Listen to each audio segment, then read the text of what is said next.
Buenas tardes, profesora. Mi nombre es Patricio Zapata y soy estudiante de Ingeniería de primer año y vengo a presentar hoy mi mapa conceptual de estadística y probabilidades. La estadística es la rama de las matemáticas que estudia los datos de una población. Se ocupa de los métodos para recolectar, organizar, analizar, interpretar y presentar estos datos numéricos con el fin de tomar decisiones acertadas. El estudio de estas variables pueden ser clasificadas como cuantitativas o cualitativas, dependiendo si los valores presentados tienen o no un orden de magnitud natural, son cuantitativas, o un atributo que no está sometido a la cuantificación, que son cualitativas. Aquí es la importancia de estas variables para recolectar, analizar y caracterizar la información. A continuación se verá una serie de estadígrafos que permitirán ver la tendencia de los datos, como también la dispersión que poseen respecto a algún valor en particular. Estos son medidas de tendencia central, medidas de posición y medidas de dispersión.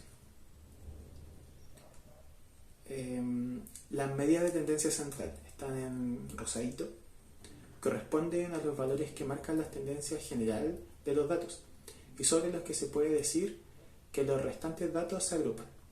Son muy útiles en el análisis de la distribución y en la comparación entre distribuciones. Primero encontramos la media, también conocida como promedio, que es el estadígrafo más usado y se simboliza por una X generalmente, llamándose media aritmética, que se calcula como la suma de todos los valores divididos por el número correspondiente de datos analizados.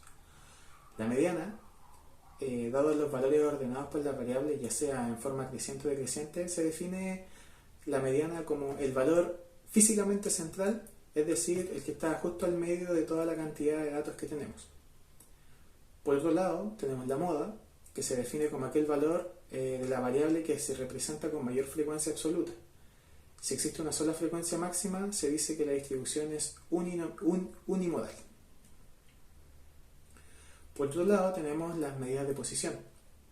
Los estadígrafos de posición son los cuartiles, deciles y percentiles.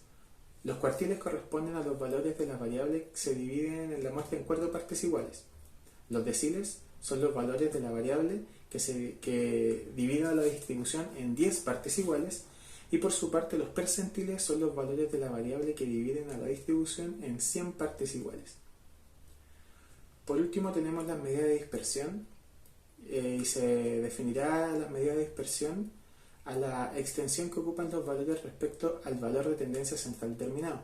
Es decir, con la dispersión se sabrá si hay mayor o menor concentración de los datos respecto a un valor determinado.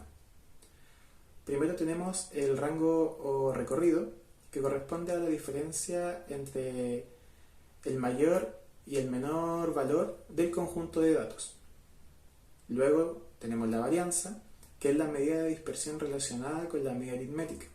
Se presenta por un S2, S elevado a 2, y mide la diferencia promedio que hay entre cada uno de los valores respecto a su punto central, la media. Luego tenemos la desviación estándar, que se define como la raíz cuadrada de la varianza, tomando siempre un signo positivo.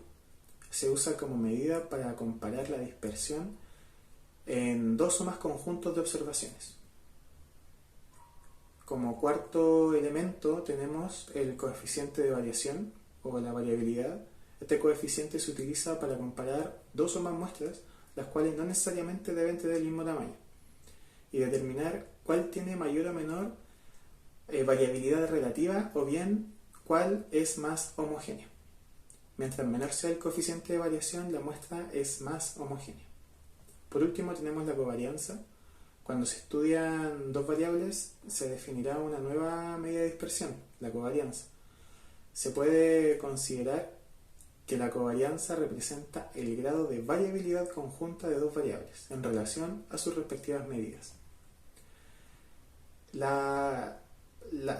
Es importante la estadística, ya que los directivos de empresas utilizan la estadística como una ayuda para la toma de decisiones ante la incertidumbre. La estadística en general puede ser utilizada para realizar proyecciones de venta, análisis financieros de proyectos de de gasto de capital, construcción de proyectos de beneficios para el nuevo producto, establecer cantidad de producción, etc. El uso de la estadística proporciona datos reales sobre situaciones complejas, en lugar de tomar decisiones basadas en corazonadas sin fundamento. Un directivo debe tener la capacidad de observar los datos y hacer predicciones sobre el futuro de la empresa o de un departamento en concreto. Ese sería mi mapa conceptual. Muchas gracias por su atención.